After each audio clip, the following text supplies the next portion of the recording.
그러면 이번에 대선 전망을 좀 한번 해보시죠. 후보 당내 바뀔 것 같아요? 안 바뀔 것 같아요? 그런데 그냥 추세를 보면 예. 지지율 자체는 그냥 온 국민을 상대로 샘플링해서 조사했을 때 예. 안희정 지사가 지금 올라가고 있죠. 20%에 육박한 걸로 나오잖아요. 돌파한 것도 있고. 하여튼 20% 수준에 걸쳐 있어요 지금. 예. 그 문재인 대표는 30% 플러스 알파 이런 정도 있는 것 같고요. 격차가 별로 크지 않죠. 10명 중에 1명이니까. 예.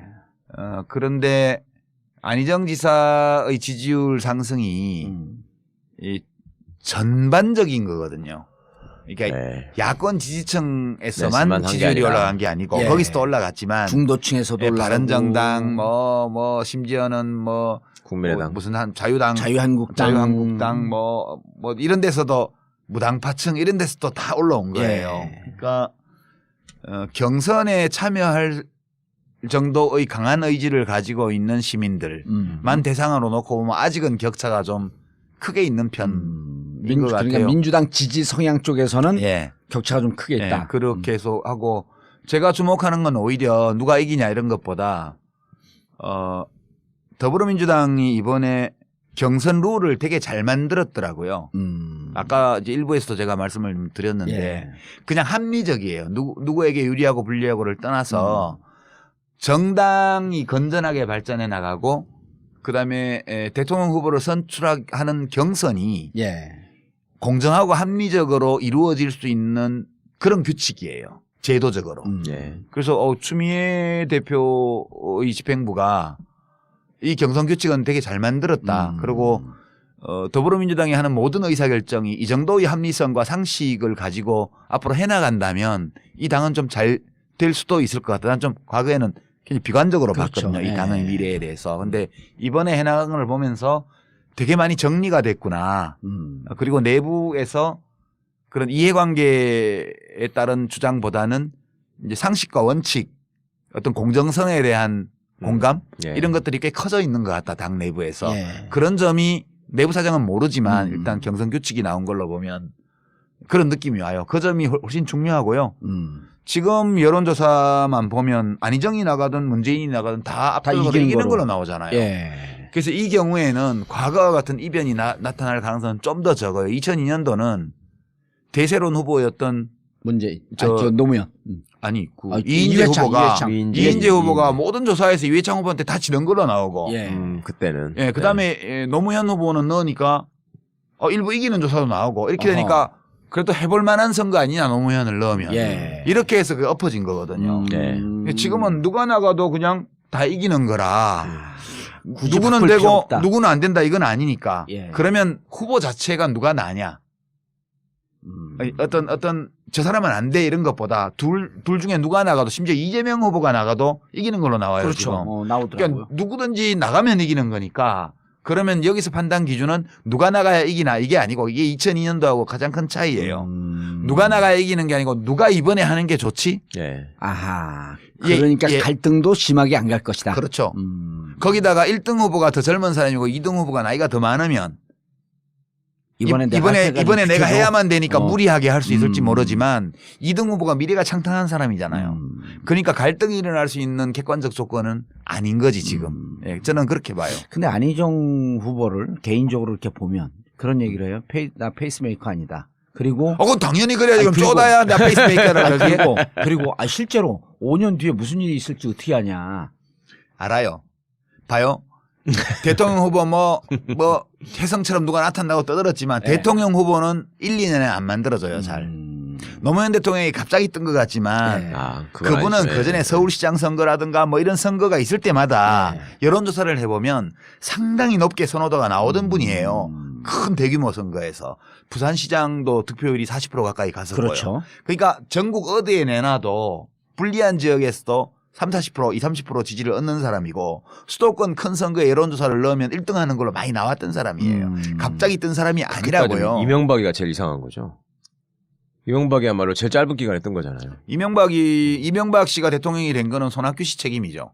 그런가요? 손학규 씨가 탈당 안 하고 거기서 경선을 치렀으면 그게 수도권하고 잘 호남 알- 지역에서 표를 많이 먹었기 때문에 예. 잘 그때 알았어요. 박근혜가 대통령이 되는 거예요. 그럼 또 탄핵이 되고. 4대강은 없는 거. 그러면 예. 지금 녹조라 때도 없죠. 예. 그리고 박근혜는 이미 탄핵돼서 끝났어.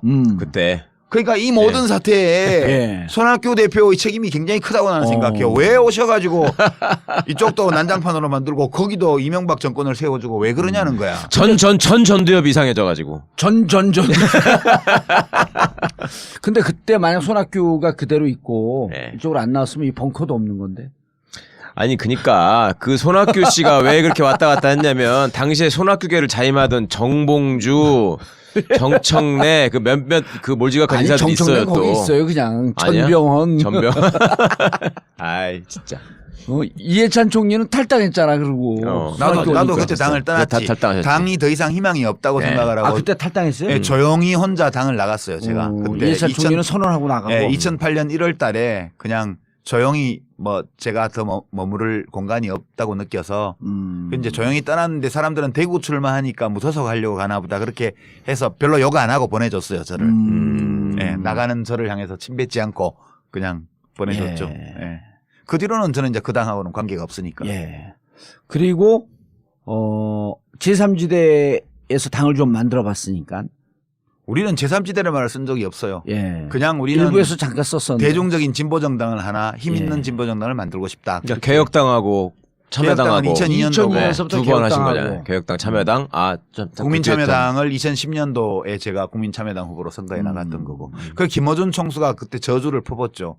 제가 지지율이 한 15% 대선 후보 지지율이 있을 때니까 이제 국민참여당을 가면 국민참여당 지지율이 15%가 되는 게 아니고 네. 제 대선 후보 지지율이 3%가 될 거다. 예. 국민참여당 지지율로 될 거다. 이렇게 저주를 퍼붓고 그렇게 됐죠. 그렇게 됐지. 자, 저 양반을 좀 분석을 해주죠.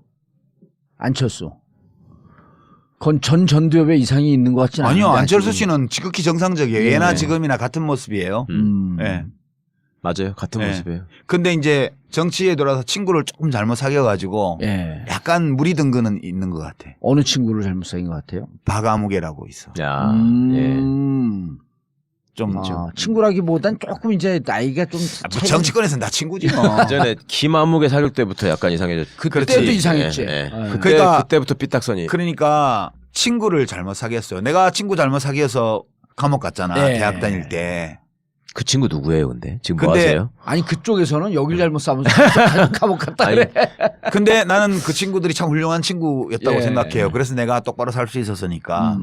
근데 안철수 의원은 들어와서 사귄 친구들이 그 어떤 친구가 좋은 친구고 어떤 친구가 안 좋은 친구라는 거를 잘 몰랐어요. 예. 그러다 보니까 계속 그렇게 어울려서 정치를 잘 몰라서 그런 거 아니에요? 정치에 그렇죠. 대한 감이 좀 전체적으로 떨어지고. 보면 예. 전체적으로 보면 정치 업계라는 데가 이 예. 업계가 되게 쌀벌한 데거든요. 그 상당히 전문 직종 아니에요? 예, 아주 전문 직종이고 그리고 경쟁이 치열한 것이고 공정 거래 관행이 없어요. 예. 최근에 와서 안철수 의원도 그걸 깨달았는지 적극적으로 왜곡하는 상대방이 있다는 것이 이 정치인은 다른 업계와 다른 점이다 이렇게 최근에 얘기를 하더라고. 예. 근데 그거를 이제 알면 안 되지.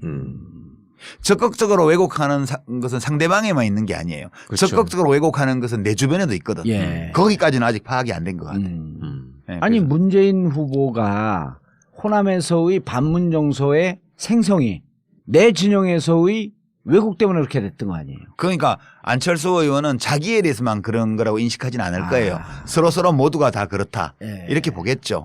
근데 저는 안철수 의원은 좀 안타까운 게 예. 국민의당 만든 게 굉장히 대선 후보로서는 큰 실수지. 예, 잘못된 선택이었다고 예. 해요. 합리적이지 않은 예. 도덕적으로 잘못됐다는 게 아니고 네. 대선 전략으로서는 잘못됐다. 불합리한 선택이었어요. 이게 노무현 대통령이 제가 2007년도에 대통합신당 할 때 예. 반대를 했잖아요. 열린우리당 사수파. 네. 그 대통령 만나서 우리는 안 간다. 나는 안 간다. 비례대표들 가겠다는 사람 징계해서 다 보내주겠다. 몇 명이 남던 열린우리당에서 남아서 하겠다. 그랬더니 노 대통령이 뭐라고 나한테 얘기를 하셨냐 하면 메인스트림에서 벗어나지 마세요. 아. 예전에 벗어나 보신 경험이 큰 흐름에서 벗어나면 고생만 되고 아무것도 되는 일이 없어요. 라고 저한테 말씀하셨어요. 그래서 제가 이제 그때 의원들 몇 사람이 같이 갔는데 그러면 막 이번에 마지막으로 대통령님이 하자는 대로 하겠습니다. 그 다음부터 뭘 하든 그때는 간섭하지 마십시오. 그러고 이제 대통합 민주신당으로 가는 그거에 정족수 채워주기 위해서 우리 대의원들 다 참여 독려해서 그 킨텍스에서 했던 거거든요. 예. 그러니까 저는 노 대통령의 그 말이 맞다고 생각해요. 저는 사실 대통령이 꼭 되고 싶은 생각 같은 게 별로 없었기 때문에 그냥 정당을 하나 잘 만드는 쪽에 목표를 두고 간 건데 만약 제가 대통령이 되겠다는 생각을 했다면 절대 그렇게 안 했죠. 대통령이 되려면 큰 당에 있어야 돼요. 무조건. 큰 당에서 기다리면서 기회를 봐야 돼요. 예. 저한테 만약 안철수 의원이 어드바이스를 구했다면 절대 나가지 말라고 했을 것 같아요. 거기서 기다리고 있으면 문재인이 실족을 하거나 자빠지거나 뭐 이렇게 하면 기회가 반드시 온다. 그때까지 열심히 당대표 도와주는 신용이라도 하고 있다 보면 내 차례 오니까 예. 예. 그렇게 어드바이스 했을 텐데 좀 안타까워요. 뭐. 그러니까 보기보다는 욕심이 많았던 것 같아요. 아니 나는 그분을 이렇게 보면 욕심이 아니고 2등을 못 버텨야 하는 것 같아. 저는 그걸 욕심이라고 표현했는데 2등을 못 버티는 생각보다 거. 저는 제가 내린 결론은 저는 솔직히 개인적으로 안철수 대표 주변에 있었던 사람들이 되게 가까운 사람들이 많았기 때문에 그렇지. 금차섭도 그렇고. 상당히 호감을 가지고 제가 계속 보려고 굉장히 노력했는데요. 제가 내린 결론은 이 사람은 가장 잘못된 증세가 왕자병이다. 저는 그러니까 생각해요. 2등을 못 버티는 거. 그거는 완전 인상비평이고 네. 왕자병 이런 거는 인상비평이고 정치인으로서도 그게 안 좋은 거잖아요. 왕자병. 그게 아니 아니 나 지금 유 작가님이 말씀하신 당에서 기다려라. 때를 그리고 때를 언제든지 기다려야 때가 돼요. 온다. 예. 근데 그게 2등 3등 바닥에 깔려 있을 때 그 세월을 인내하면서 그거 못 참아가는 견디는 게 거지. 정치거든요. 그걸 못 근데 견뎌요. 그거 못 그건 버티는 내가 거 왕자니까. 제가 느끼는 바로는 예. 이재명 현상도 그렇고 지금 안희정 현상도 그렇고 다 마찬가지인데 국회의원은 자기가 아등바등해서 될 수도 있어. 예. 작전 쓰고 뭐 아하. 기획하고 재주를 부려서 꼼수를 쓰고 뭐 줄을 잘 쓰고 뭐 해가지고 돼요. 국회의원을 할 수 있어. 예. 대통령은 유권자들이 발견해 주는 거라니까요. 그냥 그 사람 이제 우리가 지금 언론 보도나 논평을 보면 아 문재인 이래서 어려워 이렇게 바꿔야 돼 안희정 이걸 바꿔야 돼 뭐 무슨 뭐 또 누구예요 뭐 이재명 이걸 바꿔야 돼 안철수 이걸 바꿔야 돼 온갖 입 달린 놈들이 다 한 소리씩 해요. 예. 그러면 그게 장단이 어떤 거는 뭐 자진몰이 장단이 어떤 건 국거리 장단이야. 어느 장단에 춤을 춰야 될지도 알 수가 없어 듣다 보면 예. 뭐 진보는 진보 쪽에서 한 소리하고 보수는 보수 쪽에서 한 소리하고 뭐 노동자 농민 기청단체에서는 거기서 한 소리하고 지식인들은 또 딴 소리하고 맨날 그런단 말이야. 안 변해요. 50 넘은 사람 변하는 거 봤어요?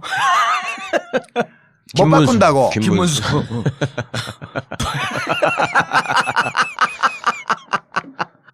대통령 후보 뭐 혜성처럼 누가 나타난다고 떠들었지만 대통령 후보는 1, 2년에 안 만들어져요. 잘. 노무현 대통령이 갑자기 뜬 것 같지만 그건 그분은 아니죠. 그전에 서울시장 선거라든가 뭐 이런 선거가 있을 때마다 여론조사를 해보면 상당히 높게 선호도가 나오던 분이에요. 큰 대규모 선거에서 부산시장도 득표율이 40% 가까이 갔었고요. 그렇죠. 그러니까 전국 어디에 내놔도 불리한 지역에서도 30, 40%, 20, 30% 지지를 얻는 사람이고 수도권 큰 선거에 여론조사를 넣으면 1등 하는 걸로 많이 나왔던 사람이에요. 갑자기 뜬 사람이 아니라고요. 이명박이가 제일 이상한 거죠.